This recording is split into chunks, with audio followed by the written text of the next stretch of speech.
ఓం శ్రీ గురుభ్యో నమః. పురాణ పురుష యోగిరాజ శ్యామాచరణ లాయర్ మహాశయ మహాసమాధి 1వ భాగం. యోగిరాజులు మహాసమాధి చాప్టర్. యోగిరాజులు గరుడేశ్వర్ మొహల్లాల్లో ఉన్న ఇల్లు కొనక పూర్వమే ఆ ఇంట్లో శివుడి మూర్తులు 3 స్థాపితమై ఉన్నాయి. మందిరంతో బాటే ఆ ఇల్లు కొన్నారు. కాశీమణి దేవి గారు ప్రతినిత్యం శివపూజ చేస్తుండేవారు. కానీ తాము స్వయంగా ఒక శివమూర్తిని ప్రతిష్ఠించాలన్న కోరిక ఒకటి వారికి లోపల ఉండేది. కాశీలో శివప్రతిష్ఠ చేసినట్లయితే అది మహాపుణ్యప్రదమైనది అని స్కంద పురాణంలో కాశీఖండంలో ఉంది. ఈ కారణంగానే శివనగరమైన కాశీలో అనేక మంది తమ ఇళ్లల్లో శివప్రతిష్ఠ చేస్తూ ఉంటారు. ఒకనాడు కాశీమణి దేవి గారు తమకు గల ఈ కోరికను తమ తండ్రి గారైన దేవనారాయణ వాచస్పతి గారి దగ్గర వెల్లడించారు. దానికి వారు ఇంట్లో శివ ప్రతిష్ఠ చేసినట్లయితే కాలాంతరంలో దాని సేవా పూజ సరిగా జరగవు. అందుచేత ఇంట్లో శివప్రతిష్ఠ చేయకపోవడమే మంచిది. ఇప్పుడు నువ్వు పూజిస్తున్న శివుడే నువ్వు ప్రతిష్ఠించిన శివుడిగా భావించి పూజ చెయ్యి అన్నారు. అప్పటి నుంచి కాశీమణి గారు పూర్వం ప్రతిష్ఠించిన ఉన్న శివుడికే భక్తిపూర్వకంగా జీవితమంతా పూజ చేశారు. ఒకనాడు కాశీమణి దేవి గారు తమ దైనిక చర్యను అనుసరించి శివ పూజ చేస్తున్నారు. అదే సమయంలో యోగిరాజులు గుమ్మానికి ఎదురుగా వచ్చి నిలబడ్డారు.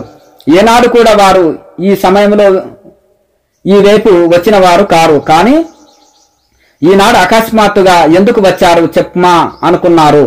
కాశీమణి దేవి గారు పక్కకు తిరిగి చూశారు. యోగిరాజులు మధురంగా చిరునవ్వు చిందిస్తూ శాంత స్వరూపముతో కాశీమణి దేవి గారితో ఇలా అన్నారు. చూడు, ఇప్పుడు ఇక్కడ నేనుండవలసిన పని ముగిసిపోయింది. ఈసారి నేను పోవలసిన సమయం వచ్చింది. ఇంకో 6 నెలలకే ఉంటాను.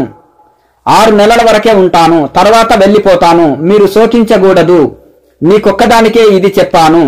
దీని తర్వాత ఇంకా చెప్తాను. వారు దేహాన్ని విడిచిన తర్వాత నేనిప్పుడు ఉంటున్న ఇంట్లోనే నా దేహాన్ని ఉంచాలి. తర్వాత నేను తిరిగి వస్తాను. అలా కనుక చేయలేకపోయినట్లయితే ఇంట్లోనే సమాధి చెయ్యాలి. కాశీమణి దేవి గారు ఈ మాటల్ని పెద్దగా పట్టించుకోలేదు. బ్రహ్మజ్ఞులైన స్వామి బహుశా ఊహాలోకానికి వెళ్లి ఇలా మాట్లాడుతున్నారేమో అని అనుకున్నారు. ఏ మహాయోగులైనా వాళ్ళ ఇంట్లో వారిని నిర్లక్ష్యం చేస్తారు.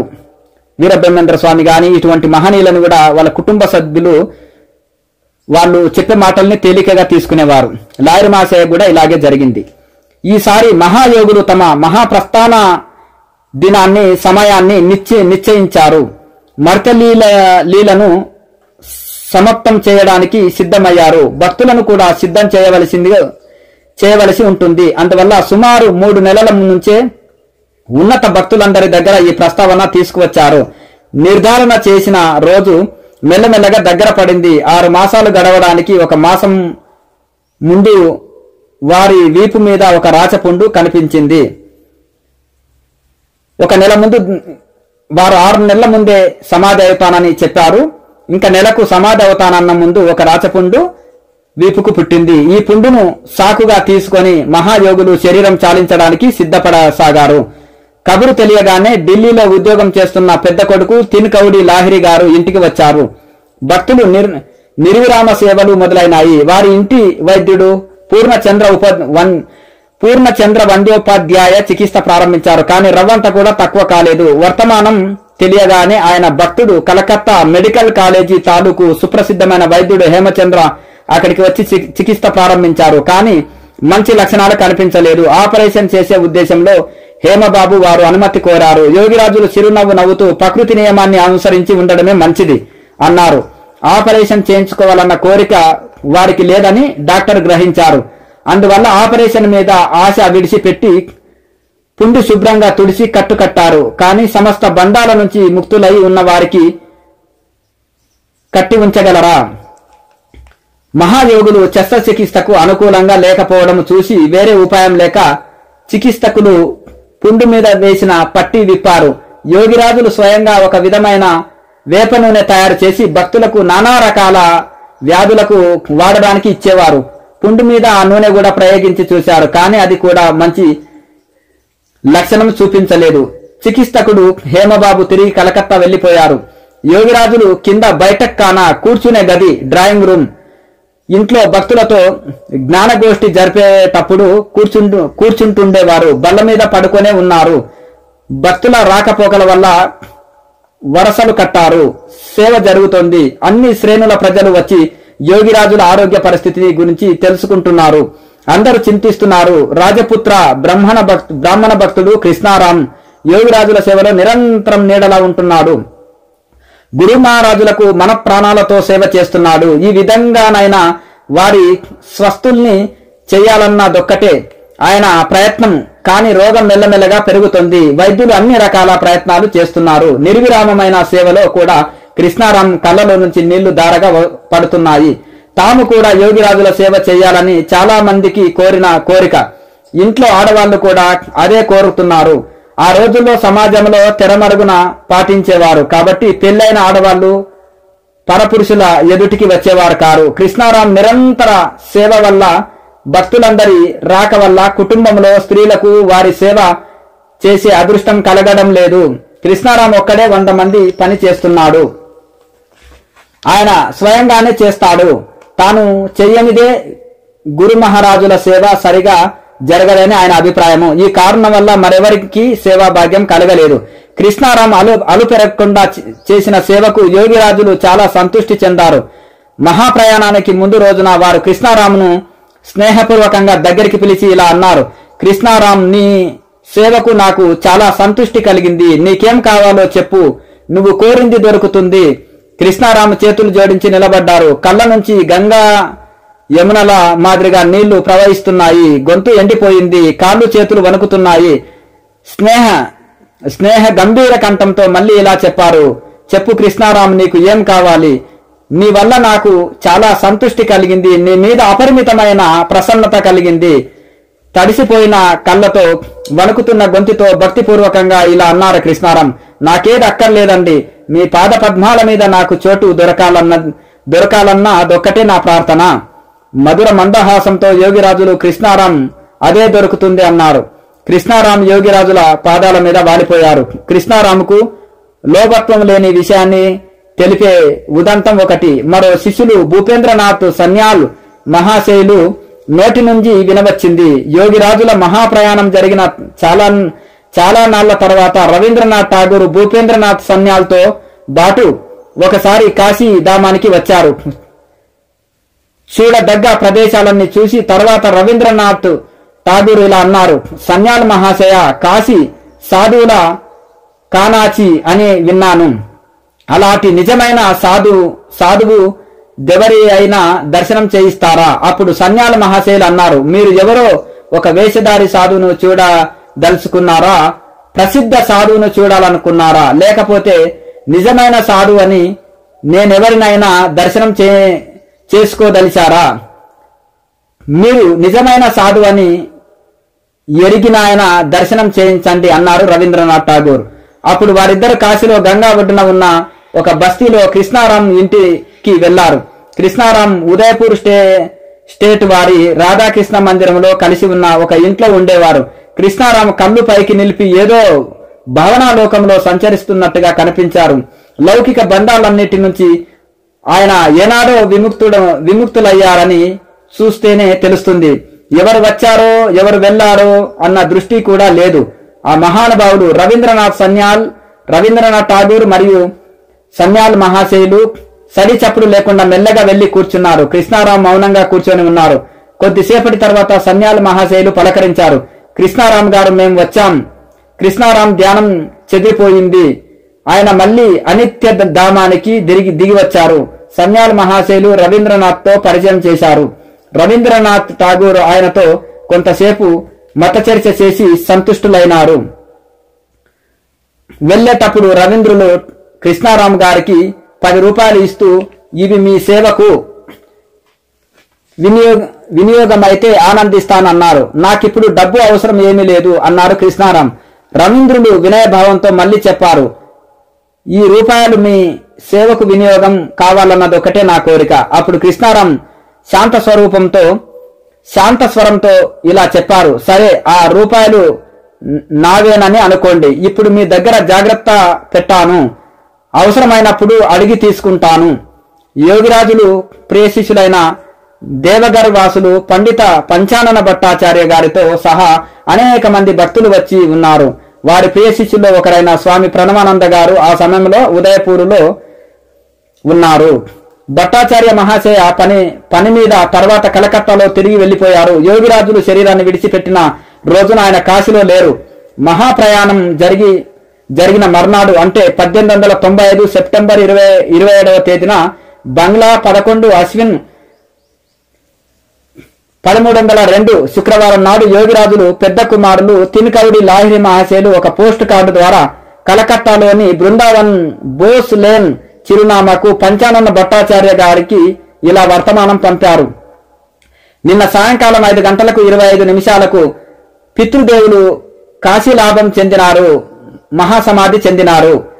మహాశయ కలకత్తాలోను ఇతర చోట్ల ఉన్న మహాశయులకు ఈ విషయం తెలియజేసే నిమిత్తము మీకు ఉచితమనిపించి రీతిగా చేయండి. బాగా నెరవేరే పద్ధతిలోనే పని జరగాలి. ఉత్తరం ద్వారా ఈ భారం మీ మీద పెడుతున్నాను. వెనుక వెలువడ్డ అనేక గ్రంథాల్లో యోగిరాజులు మహాప్రయాణం సమయంలో పంచానన భట్టాచార్య మహాశయులు కాశీలో ఉన్నారని రాసి ఉంది. కానీ ఇది సరికాదు. అయితే గురుదేవుల దేహత్యాగ వర్తమానం మొదటే ఆయనకు తెలుసు. అనుమతి పొందిన ఆ ఉత్తరాన్ని అనుసరించి ఇక్కడ పొందుపరచడమైంది. ఉదయపూర్లో ఉన్నారు. గురుదేవులు అంతిమ వస్తను గురించి కబురు విని ఆయన త్వరగా కాశీ వెళ్లి ప్రయత్నంలో ఉండగా గురుదేవులు అలౌకిక రూపం ధరించి ప్రత్యక్షం కావడం ప్రణవానందులు చూశారు. అప్పుడు ప్రణవానంద్ గారు ఉదయపూర్లో ఉన్నారు. గురుదేవులు అంతిమావస్థ గురించి కబురు విన్నారు. తర్వాత కాశీ వెళ్లే ప్రయత్నంలో వెళ్ళారు. అయితే అప్పుడు గురుదేవులు అలౌకిక రూపము ధరించి సూక్ష్మ రూపం ధరించి ప్రత్యక్షం కావడం ప్రణవానందులు చూశారు. శరీరంతోటే ప్రణవానందులకి ఉదయపూర్లోనే దర్శనమిచ్చారు. ప్రణవానంద, ఇప్పటికీ తొందరపడి లాభం లేదు, నువ్వు చేరకముందే నేను శరీరాన్ని విడిచిపెట్టేస్తాను అన్నారు గురుదేవులు. ప్రణవానందులు ఏడవడం మొదలు పెట్టారు. యోగిరాజులు ఆయన్ని ఓదార్స్తూ ఇలా అన్నారు, ఎందుకు ఏడుస్తున్నావు? దేహం పోయిన తర్వాత కూడా సద్గురువు అస్తిత్వం ఉంటుంది. నేను ఎప్పుడు ఉన్నాను. యోగిరాజుల భక్తుల్లో మరొకరు పాంచుకౌడి వందోపాధ్యాయులు ఆ సమయంలో హరిద్వార్లో ఉన్నారు. యోగిరాజులు తిరోధానానికి తిరుగు ప్రయాణానికి చాలా నాళ్ల ముందు గురుదేవులు జ్యోతిర్మయ రూపాన్ని ధరించి ఎదుట ప్రత్యక్షం కావడం చూశారు. వందోపాధ్యాయ, వెంటనే కాశీ వచ్చేయి అన్నారు గురుదేవులు ఆయనతో. వందోపాధ్యాయులు త్వరగానే కాశీ వచ్చారు. గురుదేవులు నశ్వర దేహాన్ని విడిచే ప్రయత్నంలో ఉండడం చూశారు. ఈ విధంగా మహాప్రస్థానానికి పూర్వము యోగిరాజులు తమ భక్తుల్లో అనేక మందికి హెచ్చరిక చేశారు. యోగిరాజులుంటున్న ఇంట్లోనే కిటికీ లేకపోవడం వల్ల వెలుతురు తక్కువగా వస్తుండేది. శరీరం విడిచిపెట్టడానికి ఒక రోజు ముందు మధ్యాహ్నం వేళ యోగిరాజులు చాలా అస్వస్థ స్థితిలో పడుకొని ఉన్నారు. ఎదురుగా ఉన్న బైఠక్ఖానాలో యోగిరాజులను కనిపెట్టుకొని ఉన్న పెద్ద కుమారుడు తినకౌడి లాహిరి మహాశయులు కూర్చొని ఉన్నారు. తండ్రి గారు పక్క నుంచే లేచి గదిలోకి. తర్వాత వీరు కేశవానంద బ్రహ్మచారి పేరుతో ప్రసిద్ధులయ్యారు. ఎవరు? మన వందోపాధ్యాయులు తర్వాత కేశవానంద బ్రహ్మచారిగా కలకత్తాలో మహాసిద్ధ పురుషుడిగా ప్రఖ్యాతి చెందారు. లాహిరి మహాశయ శిష్యుల్లో ఒకరు. వారిని పాంచుకౌడి వంద్యోపాధ్యాయులు అంటారు. వారే కేశవానంద బ్రహ్మచారిగా ప్రసిద్ధిగాంచారు కలకత్తాలో తర్వాతి కాలంలో. అయితే తండ్రి గారు పక్క మీద నుంచి లేచి గదిలో ఒక గోడకున్న అలమారు దగ్గరికి వెళ్లి కొద్ది క్షణాల సేపు పుస్తకాలు తిరిగేయడం ఆయన హఠాత్తుగా చూశారు. ఆ తర్వాత వారి యోగిరాజులు పూర్తి ఆరోగ్యవంతుల మాదిరిగా నడిచి మళ్లీ పక్క మీద పడుకున్నారు. ఇది చూసేసరికి ఆయన చాలా ఆశ్చర్యము కలిగింది.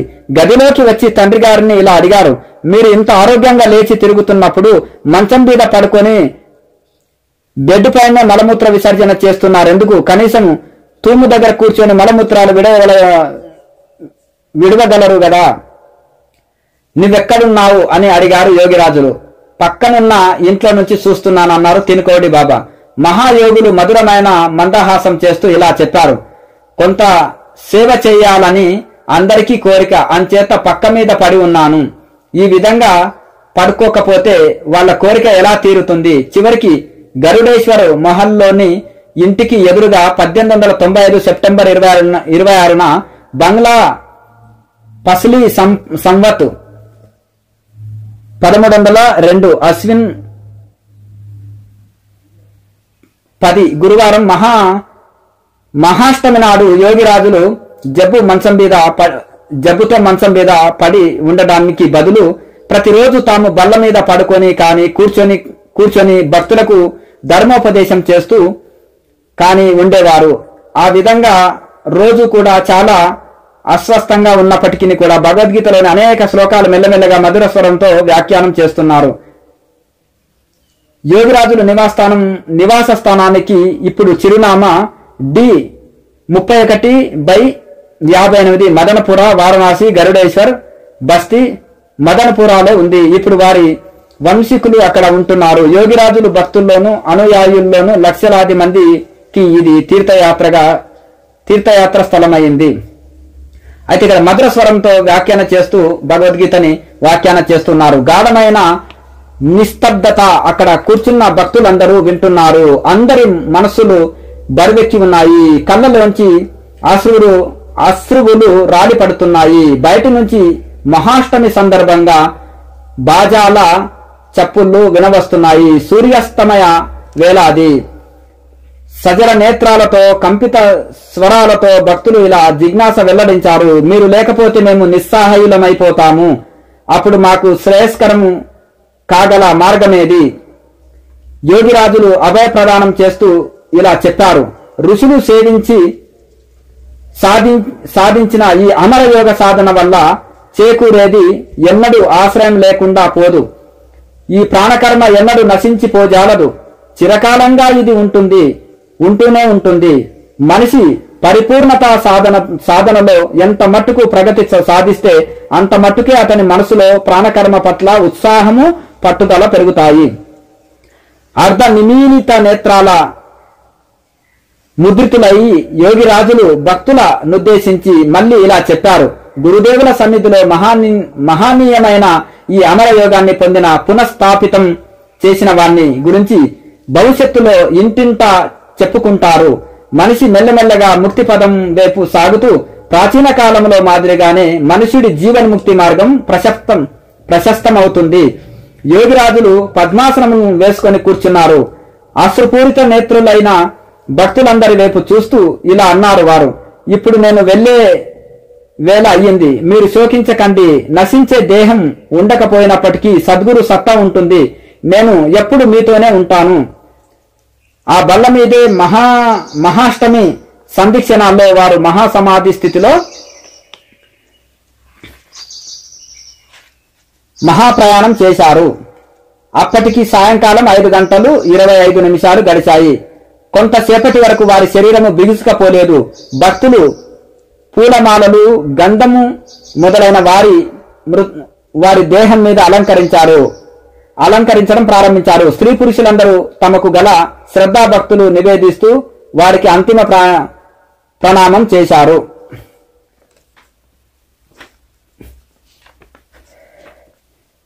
అయితే ఒక ఉత్తరము ఇక్కడ ఇచ్చారు.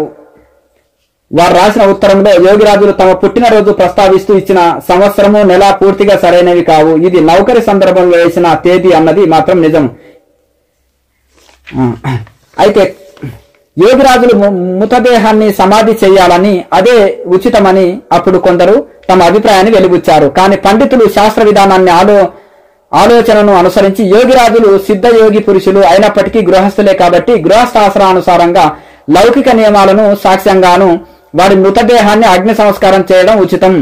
చివరికి పెద్ద ఊరేగింపుతో సంకీర్తనతో వారి మృతదేహాన్ని మణికర్ణిక ఘట్టానికి తీసుకువెళ్లి అక్కడున్న అనేక మంది సాధు సన్యాసులు కూడా వారికి అంతిమ ప్రమాణాలు చేశారు. శాస్త్రానుసారంగా వారి జ్యేష్ఠపుత్రులు ముఖాగ్ని ముట్టించి తర్వాత వారి లీలాదేహాన్ని అగ్ని సంస్కారం జరిగింది.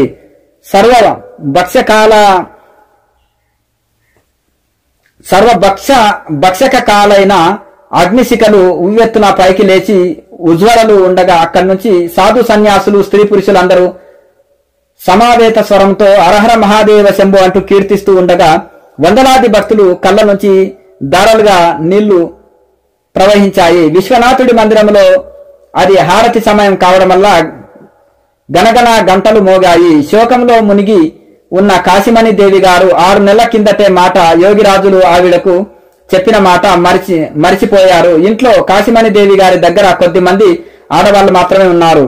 అందరూ శోకపీడితులే. ఆ సమయంలో యోగిరాజులు చెప్పిన మాట చటుక్కున గుర్తుకు వచ్చింది ఆవిడకి. వెంటనే తమ సోదరుడైన రాజాచంద్రు సన్యాలను శ్మశానానికి పంపారు. కానీ ఆయన వెళ్లేసరికి చితి ఉజ్వలంగా వెలుగుతోంది. అంత మరపు తనకు ఎందుకు వచ్చిందా అని ఆ కాశీమణి దేవి గారు విలపిస్తూ పశ్చాత్తాపం చెందారు. కాసేపటికి శ్మశానం వరకు వెళ్లిన వాళ్ళు తిరిగి వచ్చారు. కాశీమణి దేవి గారు సోదరులు పండిత భగవాన్ సన్యాల్ గారు అంతా విని ఇలా అన్నారు: ఈ మరపు ఆయన కలిగించారు. మహాయోగులు అన్ని వేళలా యథార్థ జగత్తులో ఉండేవారు కారు. బహుశా వారు కల్పనా లోకస్థితిలో ఉండి అలా చెప్పి ఉండవచ్చు. ఆ తర్వాత తాము గృహస్థులు కాబట్టి గృహస్థాశ్రమానికి అనుకూలంగా లౌకిక రీతి నియమపూర్వకంగా అంత్యేష్టి జరగడం ఉచితమన్న మార్గం కూడా వారు చూపించారు. కాబట్టి వారే ఈ మరపు కలిగించారు.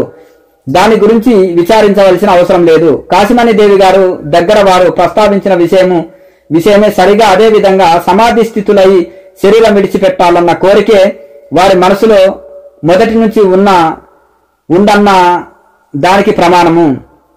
స్వహస్తంతో వారి రాసిన డైరీలో ఉంది. ఇలా రాశారు ఒక చోట: आज ये राधा है कि हन हद ध्वनि में ध्यान शाम से कल शाम तक लगावे, अगर हम मर जाए तो कोई हमको ना फेंके, यह ही गाड़ के रखे, यावई से ही बैठा के रखे, हम फिर జాగేంగే. అంటే అనాహత నాదంలో చిత్తాన్ని నిలిపి ఈ రోజు సాయంత్రం నుంచి రేపు సాయంత్రం వరకు ఉండాలి. ఈ స్థితిలో నేను చనిపోయినట్లయితే నన్నెవరు పారేయకూడదు. అలాగే నన్ను కూర్చోపెట్టి ఉంచాలి. నేను మళ్ళీ మేలుకొంటాను. యోగిరాజులు మహాప్రయాణం చేసి తర్వాత వారి ప్రియ శిష్యులైన దేవగర్ నివాసులైన పండిత పంచానన భట్టాచార్య మహాశైలు తమ గురుదేవుల నశ్వర దేహాన్ని విడిచిన సమయాన్ని గురించి వివరిస్తూ ఒక క్రియాయోగికి ఇలా ఉత్తరం రాశారు: నమస్కరాంతమిదం, నమస్కరించి రాస్తున్నది. దీక్షా గురువు సిద్ధుడు కాకపోయినట్లయితే ఆ సిద్ధుడైన గురువును మందమాకుల అవసరం కలుగుతుంది. పైగా అలా చేయడం ఉచితము. సిద్ధుడికి అంటే ముక్త పురుషుడికి ఏది అవసరమై ఉండదు. వాయు వికారం వల్ల రకరకాల జబ్బులు వస్తుంటాయి. అవి కూడా వాయువు చంచలత వల్లే వస్తుంటాయి. సిద్ధులు అంటే ముక్తులు సర్వదా స్థిరవాయులోనే రమిస్తూ ఉంటారు. వాయు స్థిరంగా ఉన్న చోట రోగం ఎక్కడ ఉంటుంది? కానీ జీవభావాపన్నమైన మూఢ వ్యక్తులు సిద్ధులను అంటే ముక్తులను తమలాంటి వారే అనుకొని వారికి మందో మాకో ఇచ్చి రోగ విముక్తుని చెయ్యాలని పరిగెడుతూ ఉంటారు. ఇది కేవలం వాళ్లకు దూరదృష్టి లేనందువలన కలిగిన పరిణామము. అజ్ఞానం వల్ల వాళ్ళు సిద్ధ లేదా ముక్త పురుషులను రోగులుగా చూసి అవమానిస్తుంటారు. అది కూడా తమ స్వార్థ సిద్ధి కోసము చూస్తుంటారు. అంటే సాధువు కావాలని, సాధువుగా చలామణి కావాలని కోరిక ఉన్న వాళ్ళు సిద్ధ ముక్త పురుషులు కూడా రోగగ్రస్తులు అవుతూ ఉంటారని, వారు కూడా మందు మాకు వేస్తూ ఉంటారని చెబుతుంటారు. ఎందుకంటే అలా చెప్పకపోతే వాళ్ళు ప్రతిపత్తి ఏమైపోవాలి? ఎందుకంటే రోగం వచ్చినప్పుడు వాళ్ళు మందు తినాలి, లేకపోతే మృత్యు భయం ఉంటుంది. పై ఉత్తరం అనువాదాన్ని అనుమతితో ముద్రించబడింది. మీరు యోగిరాజులు ఆదరణీయ శిష్యులు. సాధనలో తాము ఉన్నత స్థితి నందుకొని ఇతరులకి అనేక మందికి ఆత్మానుసంధానము మార్గం చూపించారు. బంగ్లాదేశంలో యోగ దీక్ష పొందాలన్న కోరిక గల వాళ్లకు అనేక మంది యోగిరాజులు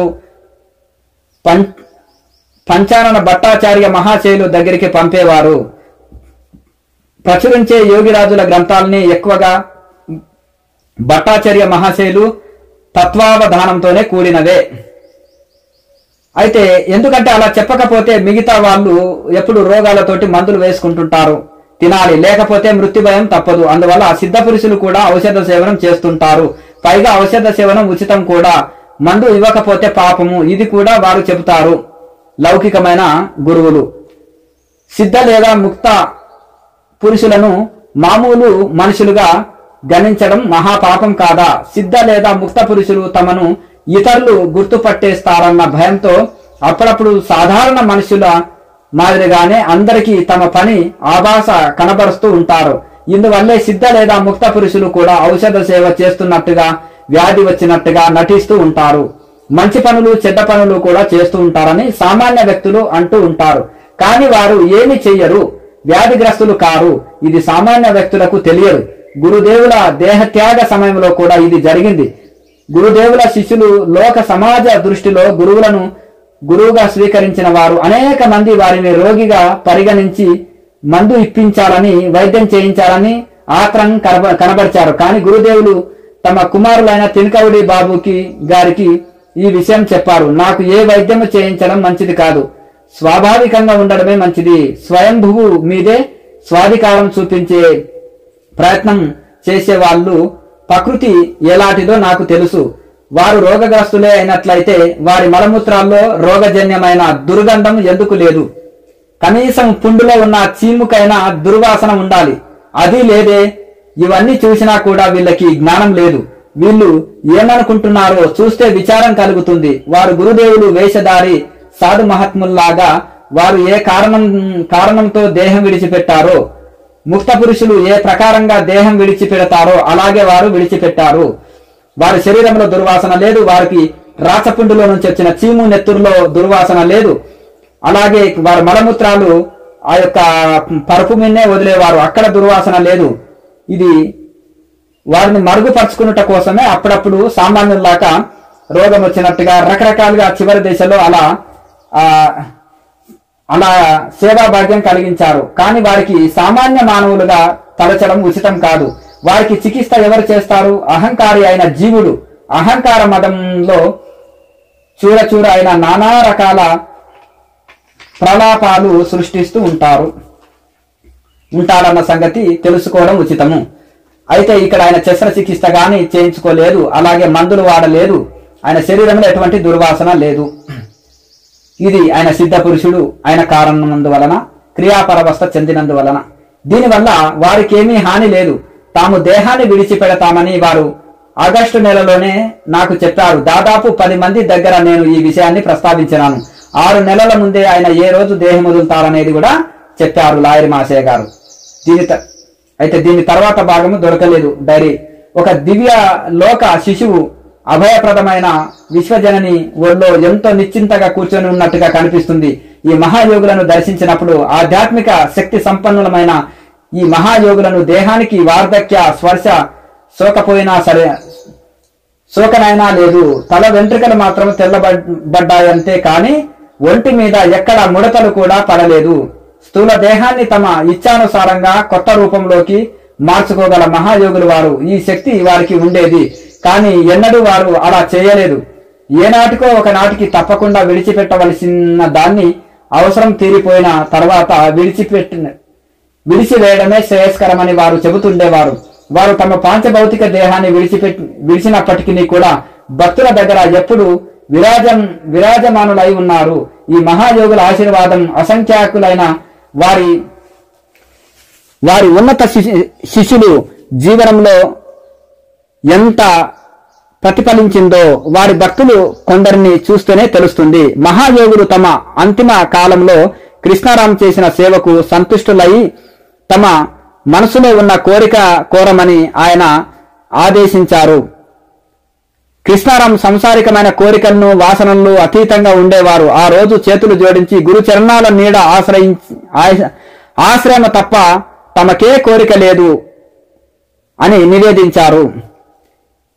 ఏ సాధన ద్వారా ప్రక్రియల ద్వారా కాయాకల్పం చేయవచ్చో, అంటే కొత్త శరీరాన్ని పొందవచ్చో వారి డైరీలో రాసి ఉంది. కానీ అది గూఢ తత్వ సంబంధ సాధన అయిన కారణంగా దాన్ని ప్రచురించలేదు. అంటే మరుగు పెట్టి రాశారు. అది గూఢార్థాలతోటి ఉంటుందన్నమాట. అది మహాయోగులకే దాని అర్థం తెలుస్తుంది. అందుకని ఇందులో వారి డైరీలో నుంచి ఇందులో ప్రచురించలేదు ఈ గ్రంథంలో. కృష్ణారాం గారు ఉత్తర వాహిని అంటే బాబాజీ మహారాజు చెప్పిన విషయాన్ని ఆయన అనుభవంలోకి తెచ్చుకొని డైరీలో రాసుకున్నారు. కానీ అది రహస్యంగా మరుగుపెట్టి రాశారు కాబట్టి అందరికి అర్థం కాదని ఇక్కడ ప్రచురించలేదు. కృష్ణారాం గారు ఉత్తర వాహిని గంగా ఒడ్డున రాణామహల్ ఘట్టానికి పైన ఉదయపూర్ స్టేషన్ వారు నిర్మించిన రాధాకృష్ణ మందిరంలో కలిసి ఉన్న ఇంట్లో ఉండేవారని ముందే చెప్పుకున్నాం. మహాప్రయాణం పుణ్యక్షణాల్లో యోగిరాజులు ఒక పక్క వారి పెద్ద కుమారుడైన తినకౌడి లాయరి మహాశయులు, మరో పక్క రాజుల మరో ఏకనిష్ఠా సేవకుడు వంశీధరుడు కూర్చొని ఉన్నారు. ప్రయాణ ముహూర్త సమయంలో శ్వాసగతి ఊర్ధ్వముఖమైంది. కానీ కృష్ణారాం గారు ధీర స్నిగ్ధ అకంపిత స్వరంతో కంఠస్థమైన గీతను ఆద్యోపాతం మొదటి నుంచి చివరి వరకు పఠిస్తూ ఉన్నారు. పురుషోత్తమ ప్రాప్తి యోగంలో చివరి శ్లోకం ఏతత్ బుద్ధ్వా బుద్ధిమాన్ స్వాత్ కృతకృత్య భారత అన్న పాదం పలకడంతోనే వారి యోగిరాజుల ప్రాణవాయువు మహావ్యోమంలో లీనమైపోయింది. అంటే గీతా పారాయణ చేస్తుంటేనే సమాధి స్థితి అందుకున్నారు లాయర్ మాస. ప్రాణాన్ని మహాప్రాణంలో లీనం చేశారు. ఇక్కడ ఏతత్ బుద్ధ్వా బుద్ధిమాన్ స్యాత్ కృతకృత్య భారత అనే పదం దగ్గర ఆయన మహాసమాధి చెందారు లాయర్ మాస. అత్యంత శాంత చిత్తులు గంభీరులు అచంచలు అయిన తినకౌడి లాహిరి మహాశయ అంటే ఈయన కృతకృత్యుడైనాడు అని అర్థం అన్నమాట. అయితే తినకౌడి లాయర్ నుంచి వంశీధరుడు కళ్ళ నుంచి ఆశ్రువులు జల రాలాయి. కాశీమణి దేవి గారు పరలోక యాత్ర కోసం పక్క మీద పడుకొని ఉన్నారు. వారికి జబ్బు ఏది లేదు. ముసలితనమే వారి మృత్యువుకు కారణం. హఠాత్తుగా ఆవిడ తమ మనవన్ని పిలిచారు. ఇప్పుడే మీ పూజ్య బాబా వస్తారు, వారికి ఆసనం వేయాలి కదా అన్నారు. ఇక్కడికి వచ్చేవారే ఇప్పుడెక్కడ ఉన్నారు అని అడిగారు మనవడు. చిన్నగా చిరునవ్వు చిందిస్తూ కాశీమణి దేవి గారు విశ్వనాథుడు మందిరంలో ఉన్నారు అన్నారు. వారు రోజు నీ దగ్గరికి వస్తుంటారా అని అడిగారు మనమడు కౌతుకంతో. మళ్ళీ చిన్నగా చిరునవ్వు నవ్వుతూ కాశీమణి దేవి గారు వారు ప్రతిరోజు నన్ను చూడడానికి వస్తుంటారు, ఇక్కడ కూర్చుంటారు, అన్ని విషయాలు మాట్లాడుతూ ఉంటారు, ఈ రోజు కూడా వస్తారు, అంచేత ఆసనం పరవమని నీకు చెబుతున్నాను అంటే లాయర్ మాసే దేహం వదిలినప్పటికీ కూడా మనవడితోటి ఆ విధంగా చేయించింది కాశీమణి దేవి వాళ్ళ సతీమణి, లాయర్ మాసయ్య సతీమణి. మనమడు ఆసనం పరిచాడు. ఆ తర్వాత కొన్నాళ్లకు కాశీమణి దేవి గారు అచేతన స్థితిలో పరలోక యాత్ర చేశారు. యోగిరాజులు ప్రియశిష్యులైన రామ్ పదారత్ గారు ప్రతిరోజు వచ్చి యోగిరాజులు ఉపయోగించిన గదిలో కొంతసేపు ధ్యానం చేసుకుని వెళ్లిపోతూ ఉండేవారు. వార్ధక్యం వల్ల ఆయన శరీరం మెల్లమెల్లగా శిథిలమవుతూ వచ్చింది. కళ్ళు సరిగా కనిపిస్తుండేవి కావు. అయినప్పటికీ ప్రతిరోజు కర్ర పట్టుకొని నడిచి వస్తుండేవారు. ఈ విధంగా వస్తుండగా ఒకనాడు రామ్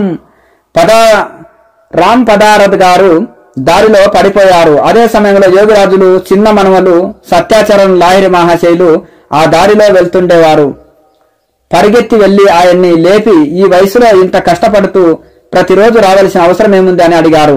పాదం చిట్లినప్పటికీ చిరునవ్వు నవ్వుతూ రామ్ పదారత్ గారు ఇలా అన్నారు. నా మీద గురు మహారాజులకు చాలా కృప ఉంది, కానీ జీవితంలో ఏమీ పొందలేని అపదార్థాన్ని నేను.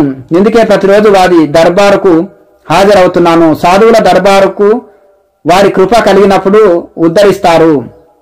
ఆ తర్వాత వార్ధక్యం వల్ల ఆయన తమ గురుదేవుల పుణ్యవాస స్థానానికి హాజరు కాలేకపోతుండేవారు. జీవిత అంతిమ యాత్రా సమయంలో ఆయన తమ అన్న కొడుకుని పిలిచి, ఒరే గురు మహారాజు వచ్చి నించున్నారు, కూర్చోడానికి ఆసనం పరు అన్నారు. అప్పుడు ఆ అన్న కొడుకు, ఎక్కడున్నారు మీ గురు మహారాజులు అని అడిగారు. మరణాసన్న స్థితిలో ఉన్న రామ్ పదాదార్ గారు చెయ్యి చూపిస్తూ చిరునవ్వు నవ్వుతూ అన్నారు, అగో చూడు మహారాజులు నిలబడి ఉన్నారు, కనబడం లేదా, కూర్చోడానికి ఆసనం పరు అని అన్న కొడుకు అలాగే చేశాడు. కొద్దిసేపు ప్రాణాల కంటే కూడా ప్రియమైన గురుదేవుల్ని స్మరిస్తూ రామ్ పదాదార్ గారి జీవన దీపం ఆరిపోయింది. యోగిరాజులు పెద్ద కుమార్తె హరిమతి దేవికి సంతానం కలగలేదు. ఆమె తండ్రి గారింట్లోనే ఉంటుండేది. ఆవిడ దాదాపు 85 సంవత్సరాల వయసు వరకు జీవించారు. ఆవిడ పరలోక గమనానికి ఒక రోజు ముందు సాయంత్రం వేళ ఇంట్లో కృష్ణలీలా కీర్తనం జరుగుతుంది. ఆవిడ 2వ అంతస్తు మీద కూర్చొని కీర్తనం వింటున్నారు. ముసలితనం వల్ల కాస్త అనారోగ్యం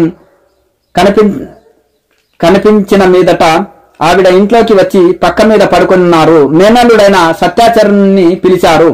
సత్యాచరణులు రాగానే ఇలా అన్నారు, ఇక్కడ ఆసనం పరు, నాన్నగారు నన్ను తీసుకుని వెళ్ళడానికి వచ్చారు, కూర్చోబెట్టు. ఆవిడ మాటలకు సత్యాచరణులు కొంచెం విస్మతులయ్యి కాశీమణి దేవి గారి మహాప్రయాణ సమయంలో యోగిరాజుల కోసం పరిచిన ఆసనమే పరిచారు. అదే రోజు రాత్రి చివరి జామున బ్రహ్మముహూర్తంలో చిరకాలంగా అలవాటు చొప్పున తాము పఠిస్తూ ఉండే ప్రియమైన ప్రభావ స్తోత్రాలు బ్రహ్మి మురారి త్రిపురాంతకారి రామాయ రామభద్రాయ వంటి స్తోత్రాలు పఠిస్తూ ఉండగా ఆవిడ ప్రాణవాయు మహాకాశంలో విలీనం చేసింది. యోగిరాజులు వ్యక్తిగత సేవకుడైన వంశీధర్ కన్నా అనంతరం కాలంలో కాశీకి 20 మైళ్ళ దూరంలో యోగిరాజుల వంశం వారి జమీందారిలో నాయబు ప్రతినిధి ఏజెంటు పని చేస్తుండేవారు. అతను చాలా నమ్మకస్తుడు అయినందువలన జమీందారిలో అన్ని పనులు చూసే భారం అతని మీద పడింది. ఈ కారణంగా తమ గురుధనాన్ని అంటే వారి సంపదను ప్రాణంతో సమానంగా కాపాడుతుండేవారు. అతను ముసలివాడైన తర్వాత అతనికి ఆత్మీయుడైన వేణి ప్రసాద్ కత్రి ఒకనాడు ఇలా చెప్పాడు, ఇప్పుడు కాశీలో ఉండడానికి ఏర్పాటు చేయండి, లేకపోతే ఈ అడవిలో చావు కోసం ఎదురు చూస్తూ పడి ఉంటారా? ఈ మాటకు వంశీధరుడు ఇలా అన్నారు, నా మీద గురు మహారాజుకు చాలా కృప ఉంది. ఇందువల్ల ఈ శరీరం ద్వారా జరిగే పనెల్లా వారి పనే. ఈ శరీరంతో జరిగే ప్రతి పని కూడా గురు మహారాజు పని, గురుసేవ. ఈ శరీరాన్ని వారి చరణాలకే అర్పించాను. ఇప్పుడు వారి ఇచ్చ మీదే అంతా ఆధారపడి ఉంది. వారు నన్ను అడవిలో ఉంచినా సరే, వారి పాదాల దగ్గర స్థానం ఇచ్చినా సరే, దీనికోసం నాకేం చింత లేదు. ఒకనాడు యోగిరాజులు మనుమలు సత్యాచరణ లాయరి మాసేలు అక్కడికి వెళ్లి, అక్కడ ఆయన జమీందారు ఉంది, మీరు ముసలివారయ్యారు, ఇక్కడికి మీ సేవ అవసరం లేదు, మీరు మీ కొడుకు కోడలు ఉన్న చోటికి వెళ్ళండి, మీ ఖర్చు కోసం నెల నెల కొంత పంపుతుంటాం అని చెప్పారు. దానికి వంశీధరుడు ఇలా అన్నారు, అలాంటి మాట అనకండి. మీ పని కోసము ఎన్నాళ్ల వరకు చేతిలో కలం ఉంటుందో అన్నాళ్ల వరకు మీ అన్నం తింటాను. కలం పట్టుకోలేని నాడు గురుమహారాజు చరణ సన్నిధి చోట దొరకాలి, ఇదే నా కోరిక. నా బరువు మీ మీద వేయడం నాకు ఇష్టం లేదు, అబ్బాయిల మీద వేయడం నాకు ఇష్టం లేదు. నేను పోయాక నా శవాన్ని కాశీకి తీసుకువెళ్ళకండి. దీన్ని గురించి గురుదేవుల డబ్బు ఖర్చు కావడం నాకు ఇష్టం లేదు. శవాన్ని అడవిలో పారేయండి, జంతువులకు పనికొస్తుంది.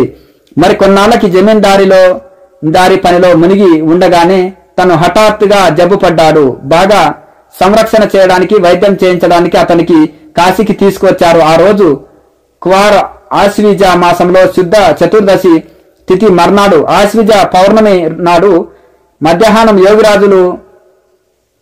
యోగిరాజులుంటుంటే ఇంటి ముందు వసారాలో పడుకొని వంశీధరుడు అంతిమ యాత్ర కోసం ఎదురు చూస్తున్నాడు.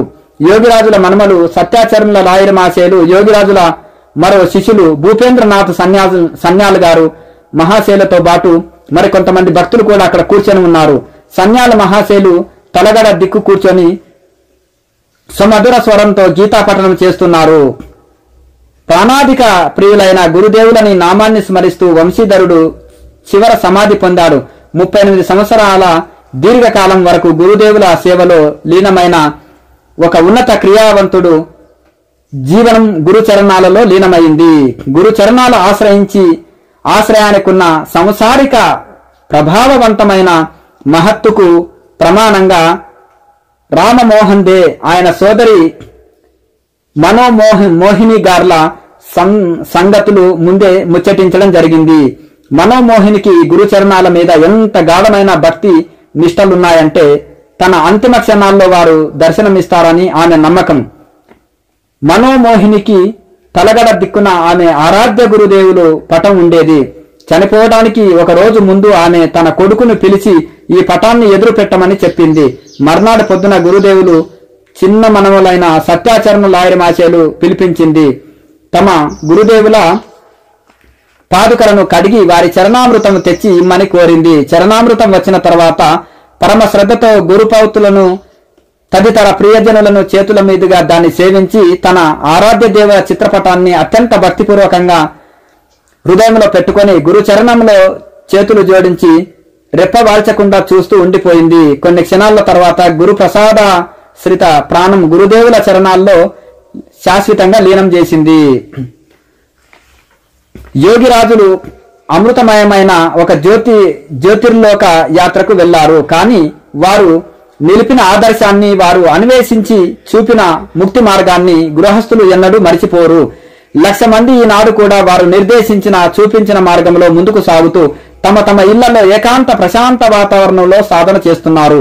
ఇప్పుడు కూడా బెంగాల్, బీహార్, ఒరిస్సా, ఉత్తరప్రదేశ్ వాయువ్య సరిహద్దుల ప్రాంతంలో, పంజాబ్ ప్రాంతంలో, తూర్పు పడమటి దేశ ప్రాంతమంతటా వారి భక్తులు అనేక మంది ఉన్నారు. వారిలో సుపరిచితులు, సువిఖ్యాతులు అయిన యోగి పుంగవులు కూడా ఉన్నారు. యోగిరాజుల జీవితంలో అనేక విషయాలు మాదిరిగానే వారి సాధనాకాలీన జీవనాన్ని గురించి కూడా సామాన్య జనాలకి తెలియదు.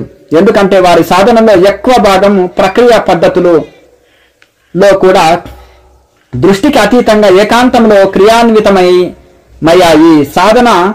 సాధారణ మనుష్యుడి సాధన కేవలం తన ముక్తి కోసం మాత్రమే ఉద్దేశించినది. కానీ యోగిరాజుల వంటి యోగి పుంగవుల సాధన వ్యష్టిగాను సమిష్టిగాను కూడా ముక్తి సార్వభౌమ ఆదర్శాన్ని స్థాపించడానికి జరుగుతూ ఉంటుంది. సాధన అయితే రెండు రకాలు, కానీ రెండింటి ఉద్దేశము వేరువేరు. వారు అనేక రకాల సాధనాల్లో ఒక దాని వైపు మాత్రమే సాగేవారు, ఒకే వైపు సాగేవారు కారు. ఏకత్వంలో ప్రతిష్ఠితులై ఉండి అనేక సాధనల పట్ల ఉన్ముఖులై ఉండేవారు. అంటే వారు విడిగా ఏ దేవతారాధన చేయకుండా మూల ఆత్మతత్వంలో ప్రతిష్ఠితులై సాధన చేస్తూ ఉండేవారు. దాని ద్వారా సమస్త దేవతల దర్శనం పొందారు. కానీ ఆత్మమయ సర్వ భావమయమే వారికి ఇష్టము. దేవతలందరిలోనూ ప్రతిష్ఠితమైన ప్రతిబింబిస్తూ ఉండే శక్తి ప్రకాశము ఆత్మ మయత్వము, సర్వ భావన మయత్వము వారికి ఇష్టము. ఈశ్వరుణ్ణి వారి తల్లిగా కాని, తండ్రిగా కాని, సకుడిగా కాని చూడలేదు. ఆత్మను ఆత్మస్వరూపంగా చూశారు. పగలు ఉండడం వల్ల రాత్రి ఉంటున్నట్టే, అంటే పగటి వెంబడి రాత్రి ఉండక తప్పదు. సుఖం ఉండడం వల్ల దుఃఖం ఉంటుంది. అలాగే ఇష్టం ఉన్నప్పుడే అనిష్టం ఉంటుంది. ప్రాణాన్ని సేవించండి. ప్రాణానికి సేవ చేయడం వల్లనే ఇష్టమైనది ప్రాప్తిస్తుంది. సేవ చేయకపోతే అనిష్టం కలుగుతుంది. ప్రాణకరమే, ప్రాణాయామమే అంటే క్రియాయోగమే ప్రాణసేవ. ప్రాణ చంచలత్వము అనిష్టము, స్థిరత్వము ఇష్టము అని చెబుతుండేవారు వారు. ఆత్మ దర్శనమే జీవితం ముఖ్య ఉద్దేశము. మనుష్య జీవితంలో కనుక ఆత్మ దర్శనము ప్రాప్తించకపోతే మానవ జీవితం వృధా. వారి జీవన దర్శనానికి మూలతత్వమే ఇది. సంసారిక జీవిత సుఖాలను అనుభవించడం మనుష్య జీవనం ఉద్దేశం కాదు అని వారు చెబుతుండేవారు. ఆత్మ దర్శనము కలక్కపోయినట్లయితే ఎన్ని శాస్త్రాలు చదివితే మట్టుకు, ఎంత జ్ఞానం పొందితే మట్టుకు, విజ్ఞాన ప్రచారం చేస్తే మట్టుకు, ధర్మ ప్రచారం కోసం ఉపన్యాసాలు ప్రవచనాలు ఎన్ని చేస్తే మట్టుకు ఏమి లాభము అని వారు అంటుండేవారు. లోకానికి ఉపకారం చేద్దామనో, కళ్యాణం చేకూరుద్దామనో ఇంత ఆత్రం ఎందుకు? లోకానికి శాశ్వతమైన ఉపకారం ఎంత చేయగలుగుతారు మీరు చేస్తున్నదంతా శాశ్వతమైనది కాదు.